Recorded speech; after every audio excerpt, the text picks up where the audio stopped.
దేవుని బిడ్డలారా, మనము 51వ కీర్తన చదువుకున్నాం. ఈ కీర్తన దావీదు రాసిన కీర్తన. అయితే అతని ఈ కీర్తనలో గొప్ప పశ్చాత్తాపం, కన్నీటితో దేవునికి పెడుతున్న మొర్ర కనబడతా ఉంది. అతని కన్ను నుండి కారిన కన్నీళ్ళ వల్ల పరుపు తేలునంతగా అతడు కన్నీరు కారుస్తూ దేవుని సన్నిధిలో ప్రార్థన చేస్తూ ఉన్నాడు. కారణం ఏంటి అంటే, అతడు దేవునికి విరోధంగా ఒక వ్యభిచార పాపాన్ని చేశాడు. అందుకని దేవుని ఎదుట పశ్చాత్తాపడుతూ 11వ వచనంలో చూడండి, నీ సన్నిధిలో నుండి నన్ను త్రోసివేయకుము, నీ పరిశుద్ధాత్మను నా యొద్ద నుండి తీసివేయకుము అని దేవుని బ్రతిమలాడుకుంటున్నాడు. క్రీస్తు రక్తం చేత కడగబడిన దేవుని బిడ్డలు, దేవుని బేసం వారిలో ఉంటుంది కాబట్టి వారు పాపం చేయచాలరు. అయితే వాళ్ళు అనుకోకుండా ఎదురిచ్చిగా ఏదైనా ఒక పాపం జరిగినప్పుడు దేవుని సన్నిధిలో దావీదులా విలపించిన వ్యక్తి మరలా తిరిగి నూతనపరచబడతారు, పరిశుద్ధపరచబడతారు. దేవునికి స్తోత్రం. దేవుని దగ్గర పశ్చాత్తాపపడతా ఉన్నాడు, ఏడుస్తూ ఉన్నాడు. ఏడ్చేటప్పుడు ఒక మాట చెప్తా ఉన్నాడు, దేవని పరిశుద్ధాత్మను నా యొద్ద నుండి తీసివేయకు. ఎందుకంటే పరిశుద్ధాత్ముడు వ్యభిచార పాపం చేస్తే వాళ్ళ దగ్గర ఉండడు. కాబట్టి ఈ తప్పులో, ఈ బలహీనతలో నేను పడిపోయాను కాబట్టి తిరిగి నేను పరిశుద్ధాత్మను మరలా నాకు ఇవ్వండి అని చెప్పి దేవుని బ్రతిమలాడుకుంటున్న ఈ చక్కటి ప్రార్థన మనకి కనబడతా ఉంది. దేవుని బిడ్డలుగా ప్రతి వాళ్ళు కూడా నీతిగా పరిశుద్ధంగా జీవించడానికి తమ దేహాలని దేవునికి అప్పగించుకోవాలి. పరిశుద్ధంగా నీ సమస్త దేహం ఉండునట్లుగా ఎల్లప్పుడూ చూసుకోవాలి. కన్నుల ద్వారా, చూపు ద్వారా, వినికిడి ద్వారా, మాట ద్వారా, తలంపు ద్వారా, స్పర్శ ద్వారా, ఇలాగా ఏ రీతిగా కూడా పాపం ప్రవేశించకుండా జాగ్రత్త పడుతూ పరిశుద్ధపరుచుకుంటూ నీతిగా జీవిస్తున్నప్పుడు దేవునికి ఇంపైన సువాసనగా, ఆయనకి ఇష్టమైన యాగంగా ఉంటారు. అలాగే ఆయనకి పరిశుద్ధమైన మందిరాలుగా ఉంటారు. దేవుడు పరిశుద్ధాత్ముడు, నీ దేవుడు మనకిచ్చాడు. ఆయన మనలో వాసం చేయనట్లుగా, మన ఆత్మలో ఆయన జీవించినట్లుగా మనం దేవుని ఆత్మచేత నింపబడ్డాం. పరిశుద్ధాత్మ చేత నింపబడిన శిష్యుల అనుభవాలను మనం చూసినప్పుడు ఎంతో అత్యధికమైన ఆత్మీయమైన అనుభవాన్ని, ఆత్మ సంబంధమైన ఈవులను కలిగి ఉండి ప్రభువులో స్థిరులుగా కదలని వారిగా ఎంతో విశేషమైన జీవితాన్ని జీవించినట్లు మనకి కనబడుతూ ఉంది. ఎందుకంటే వారు పరిశుద్ధాత్మని కొరకు కనిపెట్టి ఆత్మాభిషేకాన్ని పొందుకున్నారు. ఈ రోజున కూడా దేవుని ఆత్మచేత అభిషేకింపబడుతున్నారు. ఎందుకంటే అడిగినప్పుడే దేవుడు ఇస్తాడు. కానీ అయితే చాలామంది మరలా ఆ పరిశుద్ధాత్మని వాళ్ళ జీవితాల్లోండి పోగొట్టేసుకుంటున్నారు. కారణం ఏంటి అంటే వ్యభిచార తలంపులు, అపవిత్రత, కామాతృత. ఇది ఎప్పుడు ఉంటుందో అప్పుడు పరిశుద్ధాత్ముడు నీ నుండి తొలగిపోతాడు. ఇంకా కొన్ని విషయాలు పరిశుద్ధ గ్రంథంలో కనబడతా ఉన్నాయి. చూడండి, 2వ రాసుల గ్రంథం 5వ అధ్యాయం 26వ వచనం. అంతటా ఎలీషా వానితో, ఆ మనుషుడు తన రథము దిగి నిన్ను ఎదుర్కొనుటకు తిరిగి వచ్చినప్పుడు నా మనసు నీతో కూడా రాలేదా? ద్రవ్యమును, వస్త్రములను, ఒలివ చెట్ల తోటలను, ద్రాక్ష తోటలను, గొర్రెలను, ఎడ్లను, దాసదాసీలను సంపాదించుకొనుటకు ఇది సమయమా? కాబట్టి నయమానునకు కలిగిన కుష్టు నీకును నీ సంతతికిని సర్వకాలము అంటియుండును అని చెప్పగా, వాడు మంచు వలె తెల్లనైన కుష్ఠము కలిగి ఎలీషా ఎదుట నుండి బయటకు వెళ్ళెను. ఇక్కడ మనం చూసినప్పుడు ఇక్కడ గెహాసీతో ఎలీషా ఏమంటున్నాడంటే, నా మనసు నీతో కూడా రాలేదా అని. దేవుడు మనిషి జీవితాన్ని కోరుతున్నాడు కానీ డబ్బును కోరడం లేదు అని సత్యాన్ని తెలియచేయడానికి అన్యుడైన నయమాను దేవుని దగ్గరకు వచ్చి స్వస్థత పొందినప్పుడు నువ్వు అలాగే వెళ్ళిపో, ఏదైనా కొంత కానుకనికి ఇచ్చి వెళ్తాను అంటే ఏమీ వద్దు అని అతడు నివారించి పంపించినప్పుడు ఎందుకు కానుకలు ఇస్తానంటే నా యజమానుడు తీసుకోలేదని గెహాజీ దాని వెనకాల పరిగెట్టాడు. పరిగెట్టి ఆ కానుక నాకు ఇవ్వండి, ఆ డబ్బు నాకు ఇవ్వండి అని చెప్పి తీసుకున్నాడు. తీసుకొని అది ఎలా తీసుకున్నాడు అంటే నా యజమానుడు ఇమ్మంటున్నాడు అని తీసుకుని అబద్ధం చెప్పి ఆ కానుకను దొంగిలించినప్పుడు ఏం జరిగింది అంటే దేవుని బిడ్డలారా హిమము వంటి కుష్టు వచ్చింది. అంతేకాదు ఎలీషా చెప్తా ఉన్నాడు, నువ్వు చేసిన సంగతి నాకు తెలియలేదనుకుంటున్నావా? నాకు ఆ సంగతి బాగా తెలిసింది, ఎందుకంటే నా మనస్సు నీతో కూడా వచ్చింది అంటున్నాడు. దేవునికి స్తోత్రం. ఎందుకంటే ఎలీషా దేవుని ఆత్మాభిషేకాన్ని 2 పాళ్ళు కలిగిన వాడు. తన గురువైన ఏలి అభిషేకం 1 పాళ్ళు అయితే ఎలీషా అభిషేకం 2 పాళ్ళు ఉంది కాబట్టి అతనికి తన శిష్యుడైన గెహాజీ ఏం చేశాడో, దొంగచాటుగా కానుకని ఎలాగ దొంగిలించాడో తెలుసుకున్న తరువాత అతడు పరిశుద్ధాత్మనితో నింపబడి నా మనస్సు నీతో కూడా రాలేదా అంటే పరిశుద్ధాత్ముడు అయితే గెహాజీలో ఎందుకు లేడు అంటే అతడిలో ధనాపేక్ష ఉంది కాబట్టి అతడు ఈ వరములో ఈ ఆశీర్వాదములో పాలు లేకుండానే ఉన్నాడు. ధనాపేక్ష ఉన్న హృదయాలలో, లేకపోతే ఈ దొంగ బుద్ధి ఉన్న హృదయాల్లో అక్రమముగా అన్యాయంగా ఎవరి దగ్గరైనా దోచుకోవాలి అనే స్వభావం ఎవరిలో ఉంటుందో వాళ్ళలో నుండి పరిశుద్ధాత్ముడు వెళ్ళిపోతాడు. తరువాత చూడండి యెషయా గ్రంథం 14వ అధ్యాయం 13వ వచనాన్ని చూద్దాం. నేను ఆకాశమునకు ఎక్కిపోయేదను, దేవుని నక్షత్రములకు పైగా నా సింహాసనమును హెచ్చింతును, ఉత్తర దిక్కునున్న సభాపర్వతము మీద కూర్చుందును. ఇక్కడ మనకి కనబడతా ఉన్నది ఏంటి అంటే లూసిఫర్, దేవుని మహిమ చేత నింపబడిన లూసిఫర్ ఎందుకు పతనమైపోయింది, ఆ మహిమని ఎలాగ పోగొట్టేసుకుంది అంటే దేవుని సభాపర్వతానికి నేను ఎక్కిపోతాను అనుకుంటుందట. దేవునికి పైగా నేనే కూర్చోవాలి అనుకుంటుంది. ఎప్పుడైతే ఆ గర్వం వచ్చిందో వెంటనే దేవుని నుండి, దేవుని ఆత్మ నుండి, దేవుని సన్నిధి నుండి నెట్టివేయబడింది. ఈరోజున కూడా ఎవరిలో అయితే గర్వం అనేది ఉంటుందో, గర్వం, అతిశయం, ఉప్పొంగేతనం, డంబంగా మాట్లాడడం, ఇదంతా కూడా ఏం చేస్తుంది అంటే ఒక వ్యక్తి పరిశుద్ధాత్మ చేత నింపబడి పరిశుద్ధాత్మ చేత నడిపింపబడకుండా ఆటంకపరుస్తుంది. వ్యభిచార పాపం పరిశుద్ధాత్మతో నువ్వు నడిపింపబడకుండా ఎలాగ ఆటంకపరుస్తుందో, ధనాపేక్ష నీవు దేవునితో నడవకుండా ఎలాగ ఆటంకపరుస్తుందో, గర్వం అనేది కూడా పరిశుద్ధాత్మ చేత నువ్వు నింపబడి నడిపింపబడకుండా అడ్డగిస్తుంది.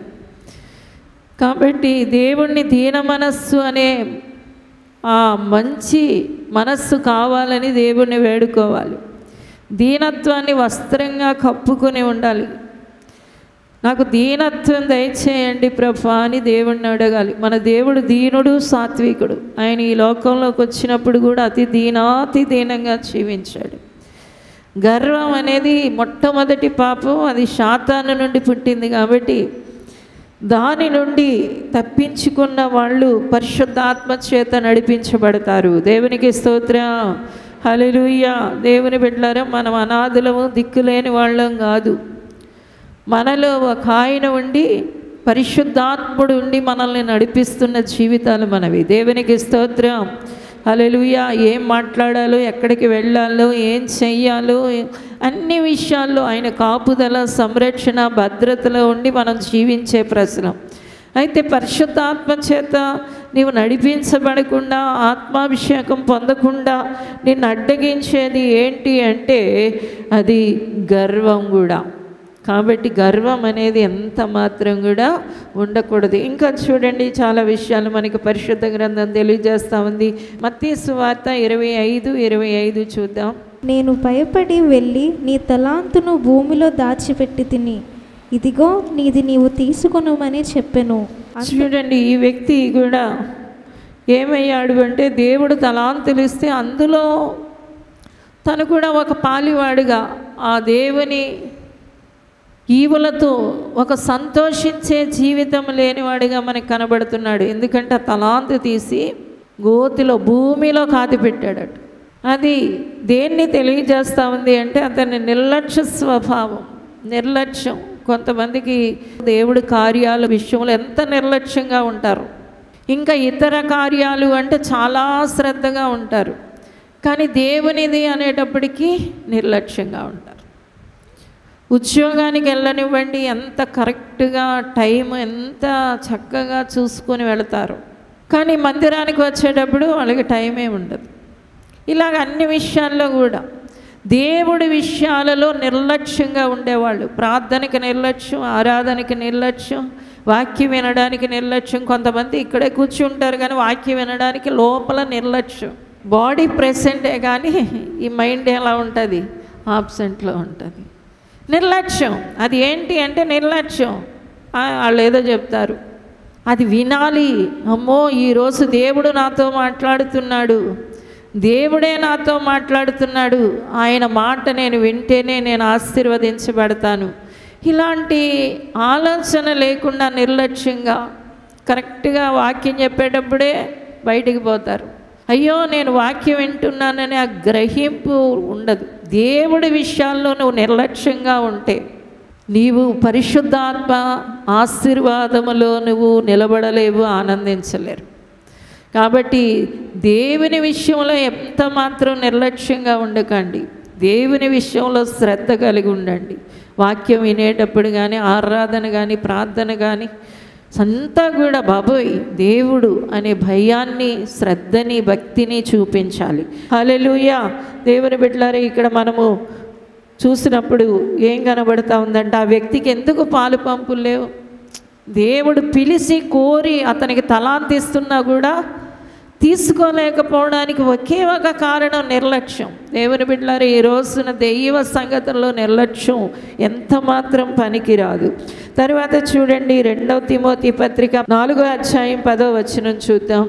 దేమ ఇహలోకమును స్నేహించి నన్ను విడిచి తెస్సలోనికకు వెళ్ళెను.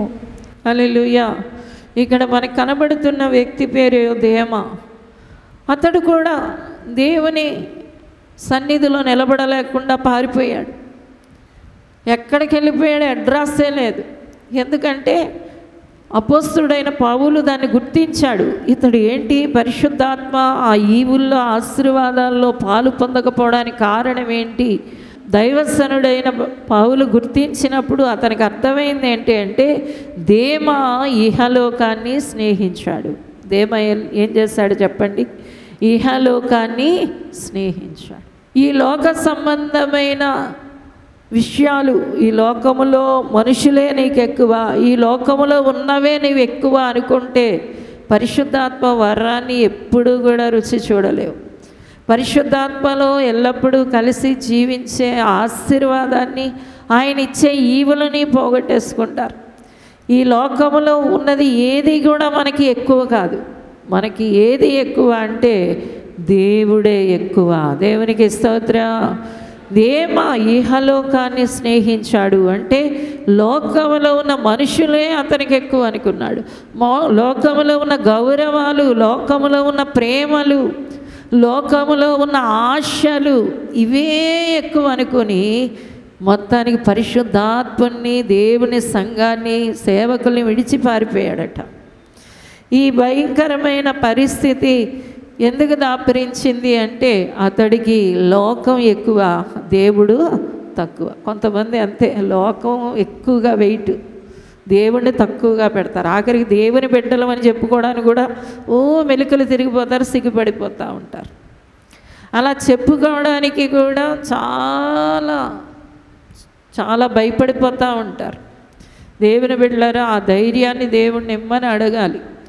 దేవుడే నాకు ఎక్కువ, లోకం నాకు ఎక్కువ కాదు అనుకున్నప్పుడే పరిశుద్ధాత్ముడితో మీరు కలిసి ప్రయాణం చేయగలుగుతారు. 1 సమూయేలు గ్రంథం 16వ అధ్యాయం 14వ వచనాన్ని చూద్దాం. యెహోవా ఆత్మ సౌలును విడిచిపోయి యెహోవా యొద్ద నుండి దురాత్మ ఒకటి వచ్చి అతన్ని వెరపింపగా. ఇది కూడా ఒక వ్యక్తి, పరిశుద్ధ గ్రంథంలో దేవుడు ఎన్నుకున్న ఒక వ్యక్తి యొక్క దుస్థితి ఇది. దేవుడు పిలుచుకొని, దేవుడు తన చేతుల్లోకి తీసుకొని, తన రక్తం చేత కడుక్కొని, తన ఆత్మ చేత నింపుకొని పరిశుద్ధాత్మ యొక్క ఆశీర్వాదాలన్నీ పొందండి అని చెప్పిన తరువాత కూడా ఆ వ్యక్తి దేవుని ఆత్మను పోగొట్టేసుకున్నాడట. దురాత్మలు వచ్చి అతన్ని వెరిపిస్తున్నాయట. చూడండి ఎంత విచారకరమైన విషయం అంటే అతడు దురాత్మల చేత పీడింపబడతా ఉన్నాడు. దేవుడిచ్చే ఆశీర్వాదాలని అతడు చేతులా పోగొట్టేసుకున్నాడు. కారణం ఏంటి అంటే అతడు మనము 15వ అధ్యాయం 14వ వచనం చూస్తే అక్కడ సమూయేలు మాట, ప్రవక్త చెబుతున్న మాటను అతడు ఆలకించలేదు. ఈ రోజున దేవుని బిడ్డలారా, దైవజనులు చెప్పే మాటల్ని శ్రద్ధగా వినాలి. దేవుని వాక్యంలో నుండి మనకు పలకబడుతున్న ప్రతి మాటను కూడా దేవుడు ప్రతినిధులుగా మమ్మల్ని ఇక్కడ పెట్టాడు. మేము మాట్లాడుతున్నది మా మాటలు కాదు, దేవుని మాటలు పలుకుతాం. ప్రతి వారం కూడా దేవా నీ ప్రజలకు కావలసిన వాక్కుని ఇవ్వండి అని చెప్పి ఆ మాటల్ని మేము ఇక్కడికి వచ్చి పలుకుతాము. కాబట్టి దీని ఎడల మీరు లక్ష్య పెట్టాలి. దేవునికి స్తోత్రం, హల్లెలూయా. దీన్ని మీ శ్రద్ధగా మీరు ఆలకించి జాగ్రత్తగా దీన్ని పాటించడానికి చూసుకున్నప్పుడు నిశ్చయంగా మీకేం కలుగుతుంది అంటే దేవుని అభిషేకంలో మీరు నడవగలుగుతారు. హల్లెలూయా. మనం కదులుతున్న దేవుని మందిరాలం. దేవుని బిడ్డలారా, ఈ గుడిలో కూర్చున్నప్పుడే దేవుడు కాదు, మనము 24 గంటలు దేవునితో ఉండే దైవ ప్రసలం మనము. హల్లెలూయా. పరిశుద్ధాత్ముడు మన హృదయంలోనే వాసం చేస్తూ ఉన్నాడు. ఆయన్ని మన ఆత్మలో కలిగి ఉన్నాం. ఆయనే మనల్ని నడిపిస్తాడు. ఆయన మనకు ఆలోచనలు చెప్తూ ఉంటాడు. ఆయన మనకి ప్రేరేపణలు ఇస్తూ ఉంటాడు. ఆయన మనకి తలంపులు పుట్టిస్తూ ఉంటాడు. మనలో నుండి ఆయన మాట్లాడతాడు. హల్లెలూయా. ఇంత గొప్ప అద్భుతమైన అనుభవాన్ని, జీవితాన్ని కలిగిన ప్రజలం మనం. ఆయన సన్నిధి, ఆయన మహిమ, ఆయన ప్రకాశం మనకు ఆనందాన్ని కలుగజేస్తూ ఉంటుంది. ఆయన్ని అలాగా మీరు తలపోసుకుంటూ ఉండండి. ఎంత ఆనందకరమైన జీవితమో అదే గొప్ప ఆనందం. మనకి లోకంలో పెద్ద బంగారపు మూట తెచ్చి ఇచ్చినా కూడా అంత ఆనందం దొరకదు. కానీ దేవుణ్ణి, దేవా నువ్వు నాలో ఉన్నావు అనే ఆ గ్రహింపే నీకు గొప్ప ఆనందాన్ని ఇచ్చేస్తుంది. హల్లెలూయా. ఇక్కడ ఎందుకు సౌలు రాసు కోల్పోయాడు అంటే అవిధేయుడు. అతను ఎక్కడ కూడా విధేయత లేదు. ఎన్నో మాటలు సమయాలు చెప్తున్నాడు కానీ ఒక్కదానికి లోబడడు. ఇక్కడ కూడా ప్రతి ఆదివారం అనేక మాటలు వస్తుంటాయి కానీ లోబడాలి కదా. అమ్మో, నేను దేవుని మాటకి లోబడాలి, నేను దేవునికి లోబడాలి అని ఎవరైతే నిర్ణయించుకుంటారో వాళ్ళని పరిశుద్ధాత్ముడు నడిపిస్తాడు. అభిషేకం అలాగా వారిని కమ్ముకునే ఉంటుంది, వారిని కప్పుకునే ఉంటుంది. ఆ మహిమ వారి మీద అలాగే నిలిచి ఉంటుంది. అభిషేకములో వారి ప్రయాణం సాగుతూనే ఉంటుంది. దేవునికి స్తోత్రం, హల్లెలూయా. ఏదైనా వారిలోకి ఏ చీకటైనా ఏ లోపమైనా వస్తూ ఉన్నప్పుడు దేవుడే దాన్ని సవరించి గద్దించి మరలా సరిచేసి ఆయన అభిషేకములో నడిపిస్తూ ఉంటాడు. తర్వాత చూడండి 1 దశలోనిక పత్రిక 5వ అధ్యాయం 19వ వచనాన్ని చూద్దాం. ఆత్మను ఆర్పకుడి. ఆత్మను ఆర్పకుడి. ఆ పైన వచనాలు మనం చదివినప్పుడు ప్రార్థనలు చేయండి, కృతజ్ఞతాస్తుతులు చెల్లించండి, ఎల్లప్పుడూ స్తోత్రం చెబుతూ ఉండండి. ఇవి ఇలాగ చేయడం మీరు దేవుని చిత్తం. ఆత్మను ఆర్పకుడి అంటున్నాడు. ఒక వ్యక్తిలో దేవుని ఆత్మ పనిచేయకపోవడానికి కారణం ఏంటంటే ఎక్కువ ప్రార్థనలు చేయరు. మనము దేవుని బిడ్డలుగా మనం ఎక్కువ ప్రార్థనలు చేయాలి. మన కొరకే కాదు, లోకమంతటి కొరకు మనం ప్రార్థనలు చేయవలసిన వారమై ఉన్నాం. మనం ఎక్కువ ప్రార్థనలు చేస్తున్నప్పుడు, ఎక్కువగా దేవుణ్ణి స్తుతిస్తున్నప్పుడు కొంతమంది దేవుని బిడ్డలు కుటుంబ ఆరాధన పెట్టుకోరు. కుటుంబం కలిసి ప్రతిరోజు ఉదయమో మధ్యాహ్నమో రాత్రో కుటుంబ ప్రార్థన చేసుకొని భార్య భర్త బిడ్డలు, అయ్యో నా భర్త మారలేదండి, పిల్లలు మారలేదండి, లోబడరు అంటే పోనీ నువ్వు ఒక్కదానివే కూర్చుని కొన్ని పాటలు పాడుకొని ఆరాధన చేయండి. ఈ కుటుంబ ప్రార్థనలు లేక ప్రార్థనలు, దేవుడికి ప్రార్థనలు చేయరు, దేవుడిని ఎక్కువ స్తుతించరు. మహా ఉంటే కొంతమంది ప్రార్థన జీవితం గురించి మనం అడిగితే ఎంత విచారకరమైన విషయం అంటే గంటలు గంటలు కూర్చొని, రోజుల తరబడి కూర్చొని పక్కింటి వాళ్ళతో, పొరుగింటి వాళ్ళతో, వీళ్ళతో సోది సోది సోది చెబుతారు. కానీ దేవుడితో 5 నిమిషాలు మాట్లాడడం కూడా వాళ్ళ కష్టంగా ఉంటుంది. దేవుని బిడ్డలారా, పరిశుద్ధాత్మతో ఎవరు కలిసి జీవించలేరు అంటే ప్రార్థనలు చేయలేని వాళ్ళు, ఆరాధన చేయని వాళ్ళు, వాక్యం చదివిన వాళ్ళు ఇలాగ పరిశుద్ధాత్మతో జీవించరు. ఆ తర్వాత దెయ్యం పట్టుకుంటుంది. దెయ్యం పట్టుకొని రకరకాలుగా పీడిస్తుంది. చింతకి, బాధకి, విచారానికి, దిగులుకి, వేదనకి గురి చేస్తుంది. ఇంకా అప్పటి నుంచి చచ్చిపోవాలనే మనసు వస్తుంటుంది. అప్పటి నుండి ఏదో వేదన కలుగుతూ ఉంటుంది. ఎందుకు ఈ బ్రతుక, పాడు బ్రతుక అనిపించేలాగా నిరాశకి గురైపోతూ ఉంటారు. కారణం ఏంటంటే వారు దేవునికి ఎక్కువ సమయాన్ని ఇవ్వని వాళ్ళు. నీ జీవితంలో దేవునికి ఎక్కువ సమయం ఇచ్చావు అంటే దేవుని బిడ్డ పరిశుద్ధాత్ముడు నిన్ను నడిపించడానికి ప్రారంభిస్తాడు. దేవునికి స్తోత్రం, హల్లెలూయా. పరిశుద్ధాత్ముడు నిన్ను నడిపించాలి, పరిశుద్ధాత్ముడు నడిపించాలి. కొంతమందికి వారి ఉద్యోగరీత్యా ఇతరు ఇంట్లో సమయం ఉండదు. కొంతమందికి రాత్రి వచ్చినప్పుడైనా ఎల్లప్పుడూ కూడా దేవునితో నింపబడడానికి, పరిశుద్ధాత్మలో ఉండాలి అంటే ప్రార్థన, విజ్ఞాపన, ఆరాధనలు చేయడానికి, వాక్యాన్ని చదవడానికి ఈ భక్తి ఎవరు కలిగి ఉంటారో వాళ్ళ పరిశుద్ధాత్మ చేత ఆవరింపబడి ఉంటారు. దేవునికి స్తోత్రం. తర్వాత చూడండి ఎఫెసీ పత్రిక 4వ అధ్యాయం 31వ వచనం. సమస్తమైన ద్వేషము, కోపము, క్రోధము, అల్లరి, దూషణ, సకలమైన దుష్టత్వము మీరు విసర్జించుడి.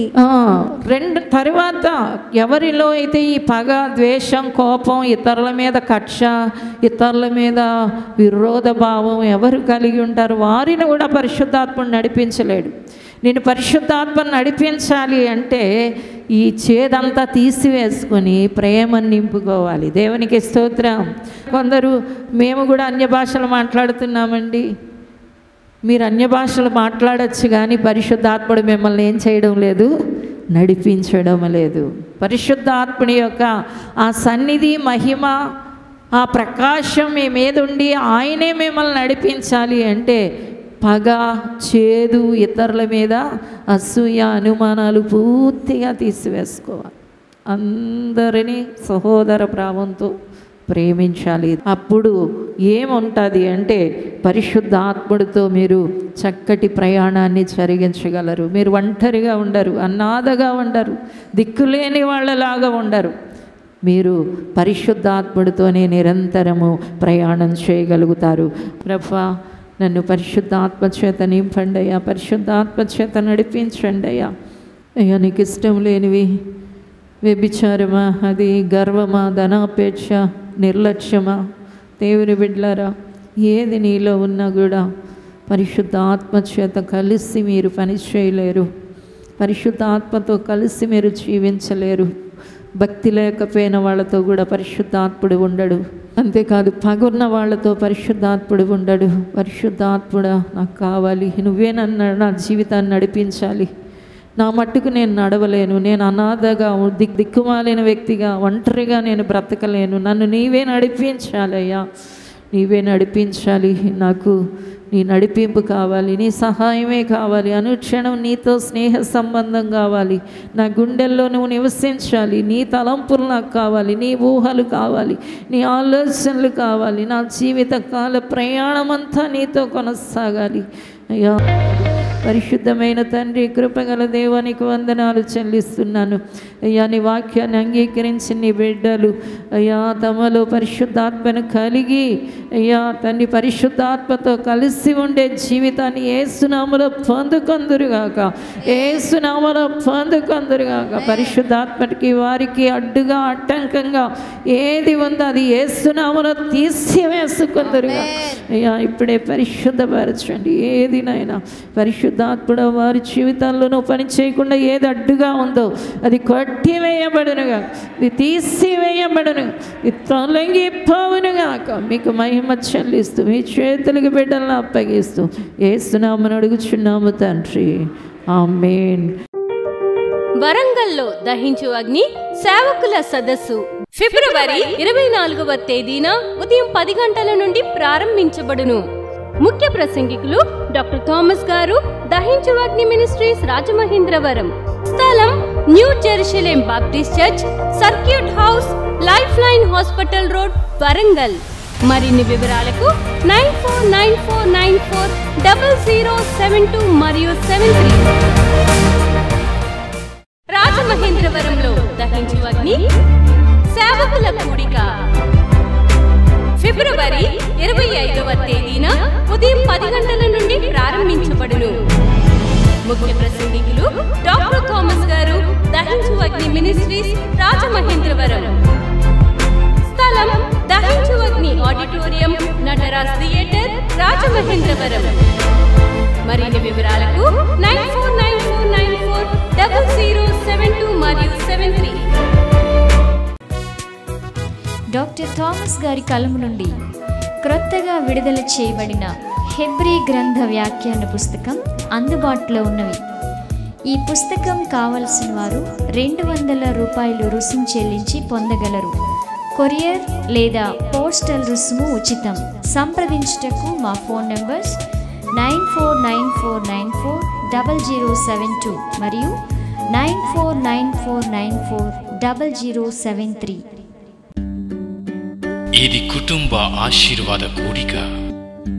ఇక్కడ మేము మా కుటుంబాలను కట్టుకున్నాం. మరి మీరు? అయితే ప్రతి శుక్రవారం రాజమహేంద్రవరంలో జరిగే ఈ కుటుంబ ఆశీర్వాద కూడికలో పాల్గొనండి. ఈ కూడిక జరుగు స్థలం దహించు అగ్ని ఆడిటోరియం, నటరాజ్ థియేటర్, రాజమహేంద్రవరం. సికింద్రాబాద్ లో దహించు అగ్ని అద్భుత అసాధారణ కూడిక ప్రతి శనివారం సాయంత్రం 5 గంటల నుండి ప్రారంభించబడును. స్థలం SPG church ground, alpha hotel వెనుక, సికింద్రాబాద్. మరిన్ని వివరాలకు 9494940074 మరియు 75.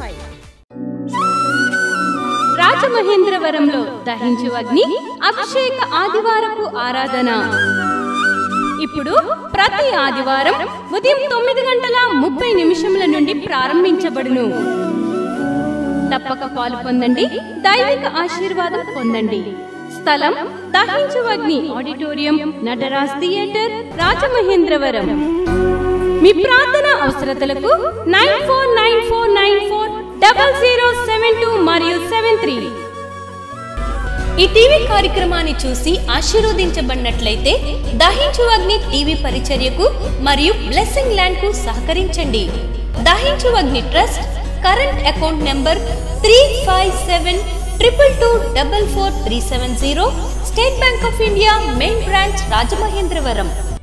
మై అడ్రస్ డాక్టర్ థామస్, దహించు అగ్ని మినిస్ట్రీస్, తుమ్మలోవా, రాజమహేంద్రవరం.